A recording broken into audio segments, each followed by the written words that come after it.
here, and welcome to turn 11. Whoa, it's the second last turn and everything's heating up. Now, we're in the climax of the turn tracker. That's this red area here. This means that whenever a lead is picked up now, it's actually discarded. It's not replaced on the map.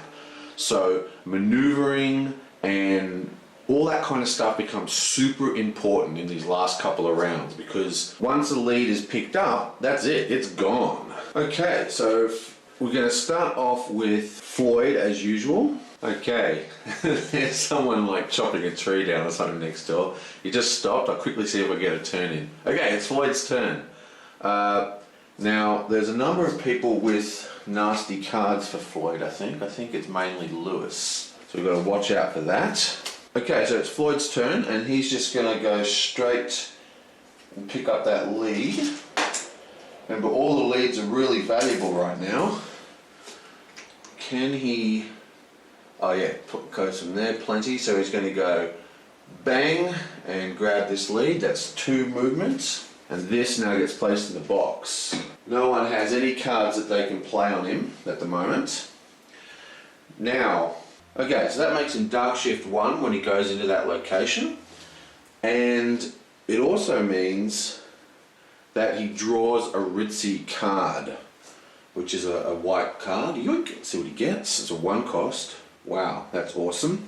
So he's got 2 very good white cards that he's going to play, but he's only got, unfortunately, he's only got 1 black spot left. Anyway, he does have a tech card, which means every time he draws a piece of information, he gets to draw 2 and choose 1. So he's going to draw 2, and he's going to place this. This came off our eyewitness testimony, so he's going to place this here. Now, luckily for Floyd, no one's actually got any cards that can really hit him very hard, and he's going to go to Wolfdenkrais Godwin and look up this clue, which also gets discarded. And again, he draws 2 and picks 1. And this comes from a document evidence, and he's going to place that here. Now remember, he starts at 7, so he goes 1, 2, 1, 2. It's only halfway through his move. Okay, and now he's going to cast one of his light cards, and it's this one here. It's a 1 cost. You could have killed someone you know. Thou shalt not kill. That is incorrect, Commissioner. My reflexes are considerably faster than a human's. Although my fight maneuvers may have looked reckless to bystanders, I was operating well within my limits. The Commissioner rubbed her temple. Just don't do it again unless it's an emergency. Okay, Floyd? Play during your turn to immediately move anywhere on your current planet. If you're on the beanstalk, you may move anywhere in the beanstalk. This is a very strong card if you use it either at the starport or at the route, because you can travel the entire distance of the beanstalk in 1 turn. But we're going to use it to simply move from here to here on the moon. Now, this costs 1 dark shift. Yoink. Now, because of his directive, he can only play 1 light card per turn, so that's the end of his light cards. This is why he's got such a collection of light cards. Okay, so he follows up this lead, which is on a red at the Earthside Hotel, and it's a ritzy location. So he can't dark shift, but he can draw another light card. Wow, it's a 6 cost. That's a hugely good one. This gets discarded, and again he gets to look at 2, and he's going to place another document lead over here. And that uses another 2. 1 for the card, 1 to follow up the lead. That leaves him 1 move left. And he is going to move up here to Armitage Software, which is a seedy location, so he can draw a seedy card. And he's going to take a Lewis card. Now also, he just placed 3 evidence, and none of that evidence was put on Huss, so he gets a 1, 2, 3 good baggage. And now remember, his good baggage is, his bad baggage is placed by people placing leads in city locations. no leads are getting placed, so he's passed. Pretty awesome turn for Floyd. Okay, so now it's Lewis's turn. Now he has a kind of unusual choice, so to speak. Basically, he's right next to Humanity Labour, which means he could go in there and he's got enough cards and enough time and enough everything to actually put a hit out on somebody. He can put his own hit out.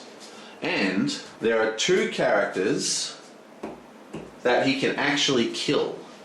Okay?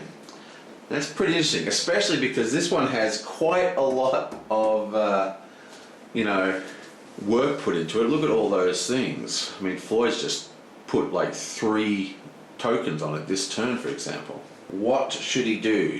The thing is, it's actually a very time-intensive move because Humanity's Labour actually has a warrant card on it, and he has no warrant, which means it costs him 2 time to enter the location.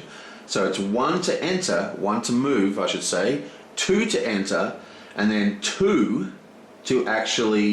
time to actually do anything. So that's 5 time it takes for him to put a hit out. It's almost his entire turn. And he would also be sacrificing 4 tokens. Now, because of the way the conspiracy is, every token is worth 3 points almost. So you're looking at 12 VPs plus the sacrificing of his entire turn. But on the cool side is you get to kill someone, which is very rare in this game because, as you can see, it's extremely, it's not cost effective. I've very, very rarely seen it done. There is one player in my group who always puts a warrant. Like, you usually get a chance to put out 1 warrant. In a game, 1 character will at least get to warrant out. We've had 2 warrants placed in this particular game. And I got a mate, and he says no matter what you do, a warrant should always go onto Humanity's Labour if you get a free warrant, just in case. Because if he didn't have to pay that extra 2 time, this would be a no-brainer move. But the other option is, as I've been saying, leads are very rare. So you could pick up this lead, move, pick up this lead, and move to this lead, and then he's in access for both of these leads, and everyone else is on the whole other side of the map. So that's like another really, really good option for him. So it's pretty, I don't know. I just don't know what is his best options here. Because if he doesn't pick up those leads, someone will.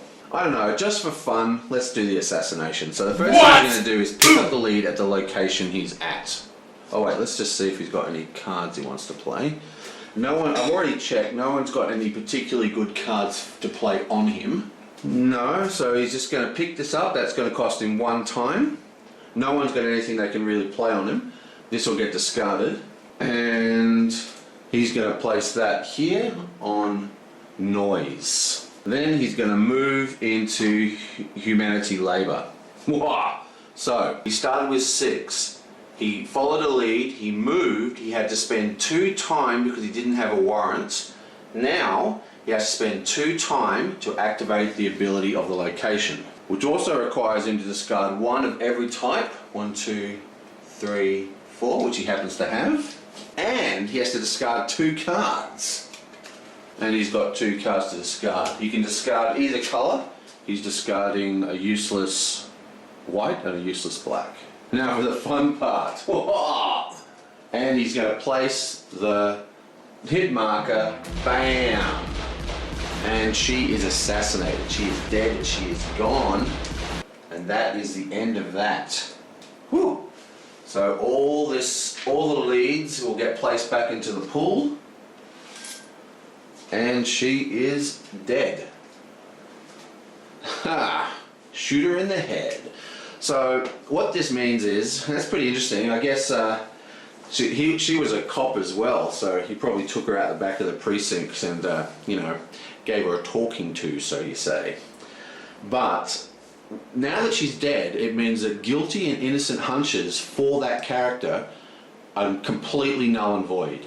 You don't get any points, or you don't lose any points, it's just a nothing score. Because the idea is, who cares if they're guilty or innocent if they're dead? That's the idea behind it.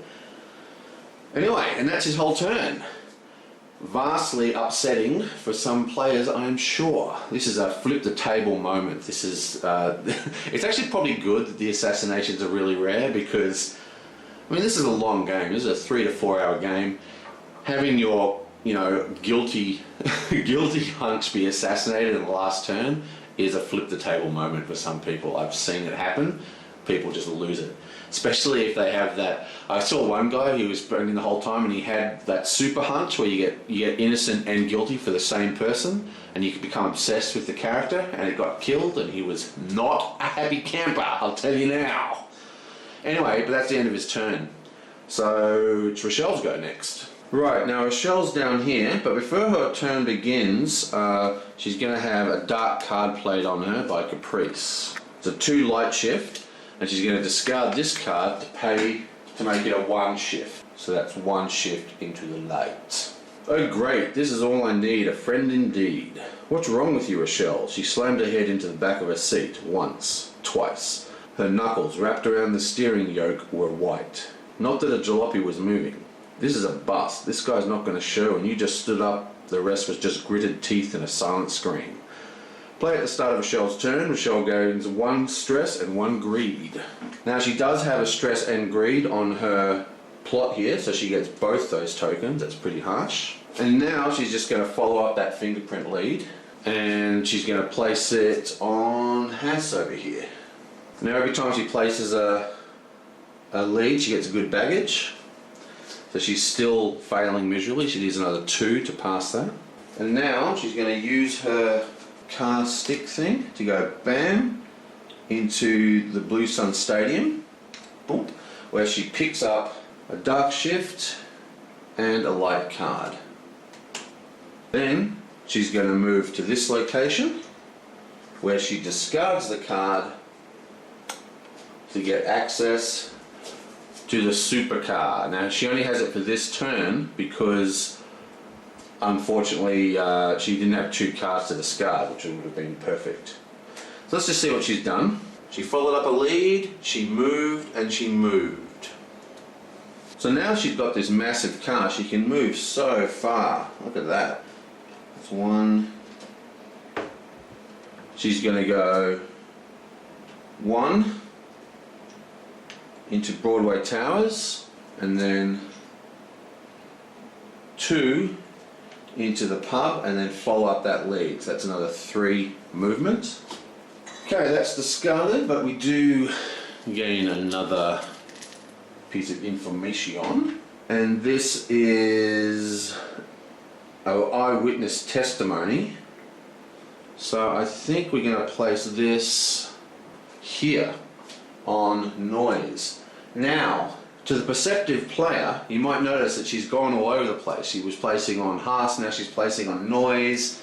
Probably means that that was the character that she wanted to get guilty, got assassinated, and now she's trying to make the other ones be innocent. But she does put another data, so she gets another good baggage. And that be the end of her turn.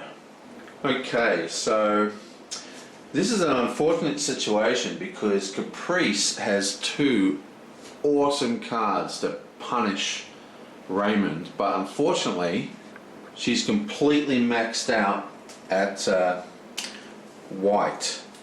That's just not cool. Raymond has, count them, 1, 2, 3, 4 drop pods. So he's going to spend 1 drop pod and move all the way from here right over to here at the Adams Gardens, right on the other side of the map. And then he's going to look up that clue, and this, remember, is his first time because it doesn't take time to use a drop pod. Could be looking at winning tactics here by Raymond. So, what's he got here? Okay, so he picks up his thing. Okay, and he's going to place it over here, like so. And then he's going to go 2, 3 and pick up this one. This is another, whatever you call it. You know what I'm trying to say. Thingo-me-jiggo. Document lead. And he's going to place that on Hass. So, he used his drop prod Then he looked up a lead, moved, looked up a lead. That of course dark shifted him twice, 1, 2, and he draws 2 ritzy cards from those ritzy locations. Wow, both those cards completely suck for him. He's then going to move into here. That's one move, one time, and then spend 2 times to get a political favour. So he gets a political favour, and that's 1 move, 1, 2. Bam! But Rochelle over here is going to spend a card. It costs 2 dark shift, and she's going to use. It matches his plot, right? So it's a blue card, and he's got a blue plot. So he's going to make that a 3 cost and shift 3. 1, 2, 3 up to full light. And because it matches the plot, that means it's actually a haunted by the past card that gets into focus there, which means that he gets a bad baggage. He's had a bit of a freak out with his memories coming back. How can I make such a stupid mistake? Somehow I'd gotten too predictable in my activities. Someone had gotten here first and thrown a monkey wrench into the works. Play when Raymond uses a location ability to cancel that action. Raymond may not use that location's ability again this turn. Now I'm not quite sure about this. This card, because of the plot, automatically gains a bad baggage, but it's got the haunted keyword, which I think also gets a baggage. So I think he gets 2 bad baggage from this one card. That's pretty hardcore, because he has haunted down here. So I'm sorry, you are denied. Right, now we have Caprice's turn, but there's a huge error I just made the last 2 turns. Fred Inc. was kind enough to point out to me that drop tokens do actually require 1 time to use. I knew that. I don't know why I've been playing that they don't. Everything takes a time in this game. I mean, it's like the first rule that you learn. Everything takes 1 time, basically, unless it says it doesn't. So yeah, I'm not going to go back and correct it, you know. Hey, I read the rules like 11 months ago. Give me a break. I think I'm doing pretty well. Okay, it's Caprice's turn. Now she's up here on the moon, so the first thing she's going to do is spend 2 time and grab one of those tokens. One of the big complaints that people have about this game is that it often comes down, the VP scores often come down to your political and industrial alliances rather than the murder. This is one of those games, I really love this game, but it's got so many things going on, it kind of loses focus, you know what I mean? It's like got everything in the kitchen sink in it. Then she's going to move to here and follow up this lead, which of course gets discarded. But Lewis is going to play a card on her. It's a 2 light shift. Why weren't you at the deposition? Someone to love. Oh Daniel, I like that. I thought you might. I'm the psychic one. But then I guess I'm just lucky. Daniel, don't. Oh no, what? What time is it? There you go. That's my beautiful audio book reading skills. Oh yes. Sorry, I'm silly. Play when Caprice follows up the lead. That lead produces no evidence but still moves. Okay, so that's the end of that. The evidence is just discarded because it doesn't move. Now this does not match, so he can only pump it for 2. So he moves 2 into the light, 1, 2. And then she's going to move here, 1, 2 to follow up this lead. It also gets discarded. Okay. And we get a -2. It's a -2 off a fingerprint lead. Now, she's the one we're playing open. We're trying to make good old Noise our innocent.